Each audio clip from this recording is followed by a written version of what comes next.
Hello everyone and welcome to the weekly guide, and this is week 40, and this week we got Tsukuba, Lago Maggiore and Autopolis. So I will try to explain everything like I usually do, and we're gonna be going with the daily race A, which is Tsukuba in N300 class on the medium tires. Then we are about to get to Lago Maggiore, a west version of the track, group 4 medium tires, and in the end we're gonna move to daily race C. As you can see on the screen, it's Autopolis in group 2 on the soft tires. That's about it for this week, and without further ado, let's get going. Okay, let's start with this race A guide. I'm gonna try to explain it here, or I don't even know how to explain this one, so I will get going. So to start, I put my traction control at 1. You can probably get away with 0, but you have to be careful with the throttle. So here I was about 70-80% in, and when you can see let 1 going out, you can actually put the throttle down just to get a better acceleration, better, better start in this race. But as you can see, okay, first move, first touch, I would say, and also in this corner, always try to be in 3rd gear on the way out. So don't try to be in 2nd, because you will be, you will just have to upshift, and that upshift is gonna cost you a little bit of time. So here I'm just trying to move my way up. I was actually up into 6th place, but I didn't get to the inside of this corner, which was very interesting. And again, I got pushed wide a little bit onto the grass. Okay, this guy actually gave me a little bit of space. I gave him space, and now, okay, let's have a look what happens. Okay, just on the outside, he literally pushes the other guy out. I was kind of in the sandwich between the guys and the Frenchman and the Spaniard right there. I couldn't do much, and yeah, I'm not even in the slipstream, just trying to carry the speed and do something, just basically stay alive. And both of these guys brake later than I do. I'm still on the outside of this corner, and I'm literally pushed out of the way. I have to use the maximum amount of track that I can. So I just try to cover down the, look at the inside. I'm just trying to, going for a move here, but no, I cannot go for a move. The Spaniard takes me out, and again, this sniper takes this guy in front of me out. So it's, I would say this isn't even racing. This is like a wreckfest. I wouldn't really recommend doing this race. And again, I got pushed wide, so nothing much you can do here. Again, I got bumped from the back, but again, the Italian pushes the Viper Concept out of the way. Nothing much he could have done there. He's basically on the outside. No one wants to, no one wants to kind of take it easy, especially because it's such a short race. It's not even 7 minutes in the end. 1 minute per lap. I think 105 is the current world record, so 105.5 if I'm correct. But this is this is the only kind of clean lap that I got into this race. So I'm just trying to take it easy. I can see Viper Concept is struggling a bit. He was under the power. He got a little bit unstable on the braking, but again, I'm not trying to do something. I'm taking it easy. Now shifting in 2nd gear, but here you have to be in 3rd gear. So when you're going here, when you're going out of this turn, just 3rd gear, and you will give much better acceleration, and you can get a better way out of that. So again, downshifting in the 2nd gear. So basically here you're using only 2 to 3 gears, maybe 3 gears, mostly 2nd and 3rd, but this whole track is 80% of this track is done in 3rd gear. So just a little lift if you think you're going wide, and at the end of that Astro you brake.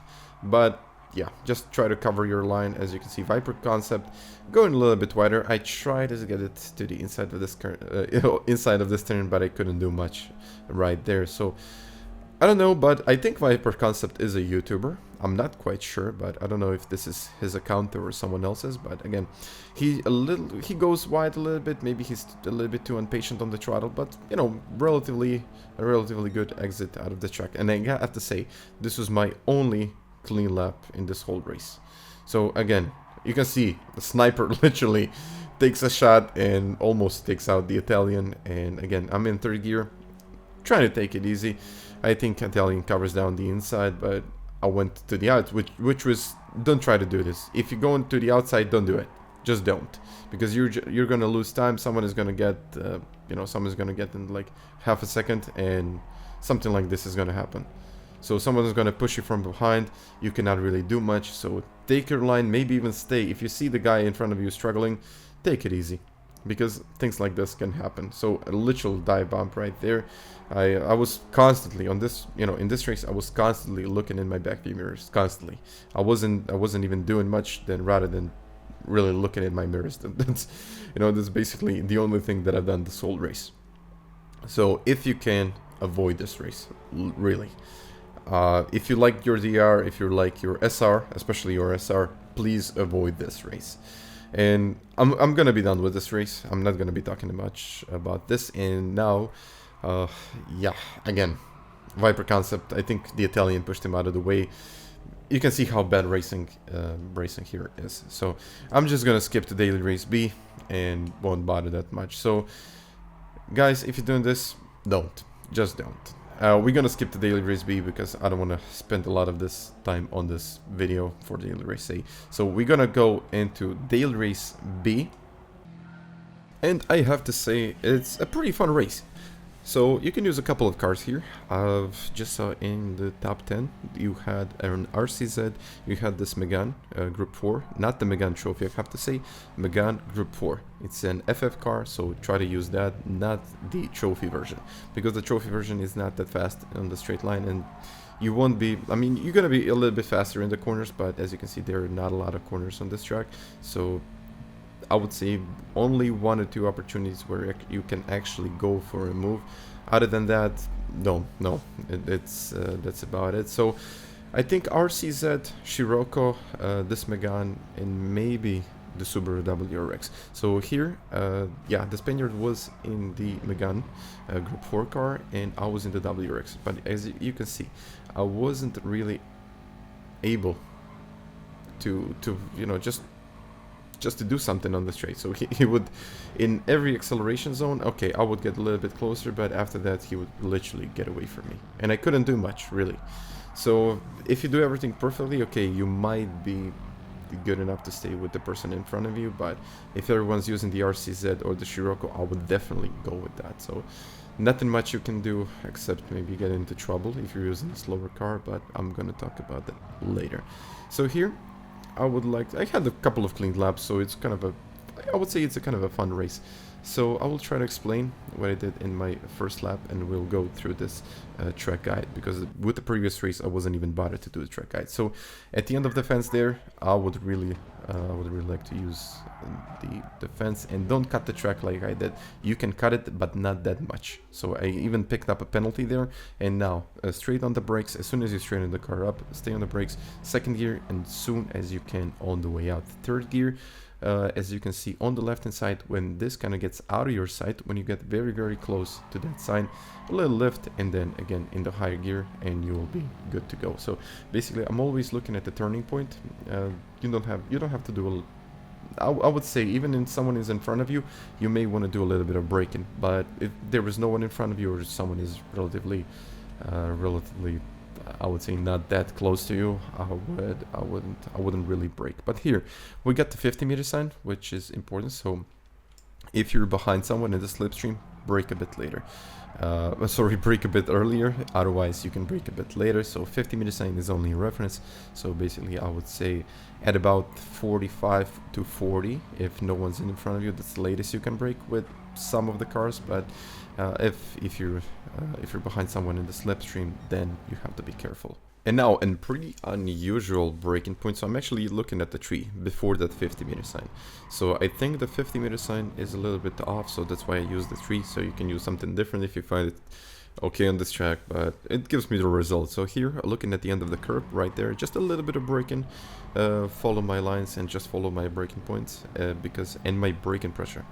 So I don't put a total braking pressure in a lot of corners. Mainly it's about 20-30%, like I'm doing it here. So before the end of the curb at the 50-meter sign, you can see how much am I cutting the track, and I'm not using a lot of braking. So at that point I was using up to maybe 20-30% of the braking. But that was about it, because if you do that stuff, if you really slam your brakes down, you will slow the car down too much. And this was lap number 4. I started to catch up the Spaniard in front of me. I'm in the slipstream, But as you can see, that Megane is super quick in the straight line, and even if you're in the WRX like I was and you're super close to it, it's just not picking up sometimes. So I decided to get rid of my penalty, which in the end I think that wasn't the best idea. Okay, I probably should have gone for a move, but as soon as I got out of that slipstream, as soon as I served my penalty, that was it. That was literally it. So at this point, really nothing much I could have done. Rabbioso went on and won this race. So if you're not in an FF car, I would suggest you get one. So it's either Scirocco RCZ or this Megane. I think those are the best cars on this track. Of course, you can try the others, but I don't think you will get the same result. Just my opinion. Of course, someone can be quick in the other cars, but you know, just saying. And now we are up to Daily Race C, so it's Autopolis in Group 2, and I find it very hard and at the same time very enjoyable. So in this race you can pick the Model Autech GTR, or you can go with the Rybrick NSX like I did in this race. And be careful, that's what I have to say. In the first turn, just try to be careful because the tires are not warm enough, so they are cold. So you have to be very careful in the first couple of corners until the tires get up to temperature, because it's so easy to make a mistake, lose a couple of places. So again, don't try to cover your lines too much, be careful with the braking, and you're gonna be okay. So as soon as you realize, okay, the brakes are too cold, or the tires are too cold, I mean, you have to, just be careful in the first, I would say, half of the lap, and you're gonna be okay.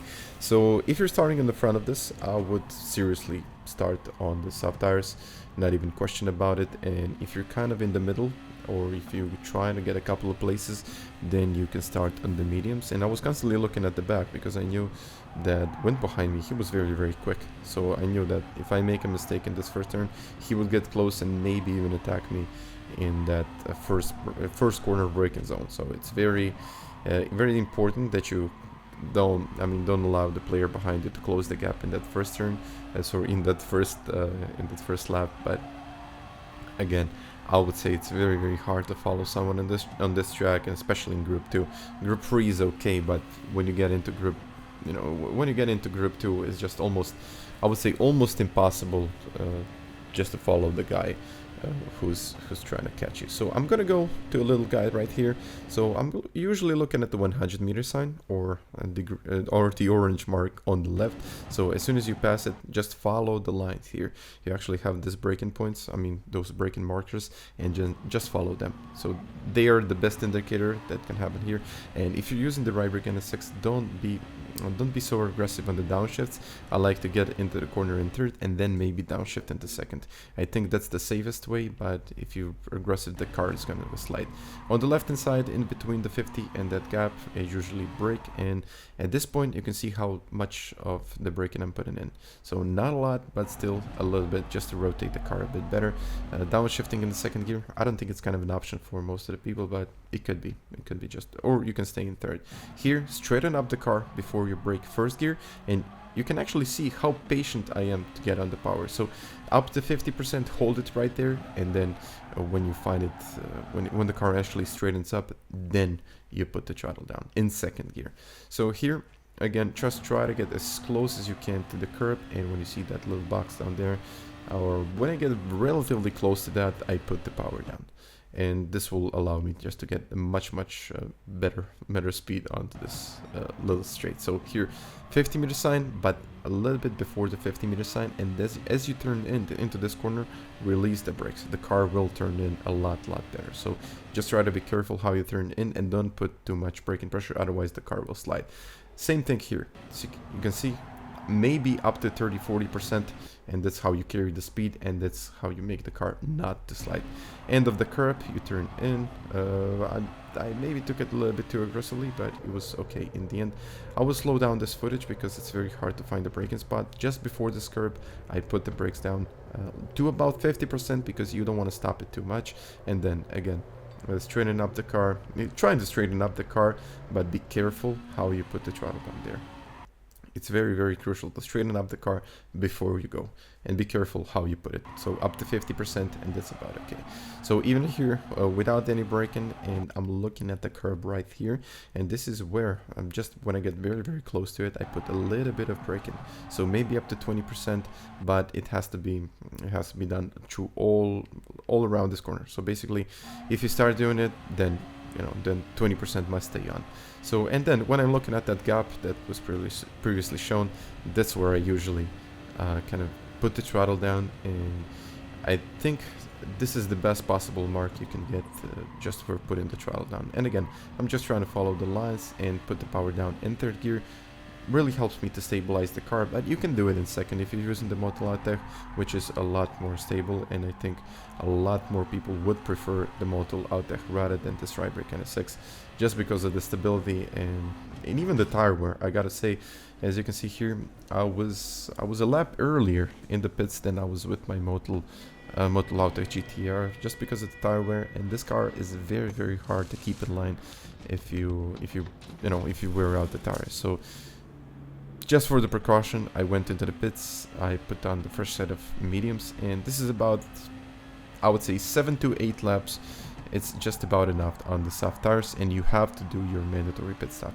So I would say 7 to 8 laps. If you can do more, well done, but I think this is kind of an optimum range, 7 to 8, and then change it to the mediums. So I would have to say that when you get on the medium tires, be very careful, especially in the first turn. It can be very, very deceptive, and you carry a lot of speed. But I wasn't in most of my previous races, I wasn't quite aware of that, and then I just went wide. I lost like half a second, and if someone is very, very close to you, you can take advantage of it and just take your place. So just be careful how you do it, and maybe even just brake a bit later. Brake a bit earlier, just to be sure how the car handles and if you can actually make the turn. So 4 to maybe up to 5 laps on the mediums. That's just about enough. I think the mediums can last for the whole race, but the version of the strategy with softs and mediums, it's much, much better and much, much faster in the end. So I believe my race pace was quite okay. I would say I've done a couple of mistakes, little mistakes, especially kind of when you touch the curb with the Ride-Brake NSX. That's why I said it's not the best option for everyone. It could be for majority of the people. It's going to be okay, but I do believe that the Moto Auto really gives you that extra stability, and I think a lot of people will find it better and just suitable for their driving style, and just to build that consistency and stability and overall confidence in the race. So guys, yeah, it was quite an easy win about this one. Nothing much happened. Perfect for time trial. But again, thank you for watching this video. Please, if you don't mind, smash that like button like you usually do, and I will catch you guys next time. Have a great week, and see ya. Bye.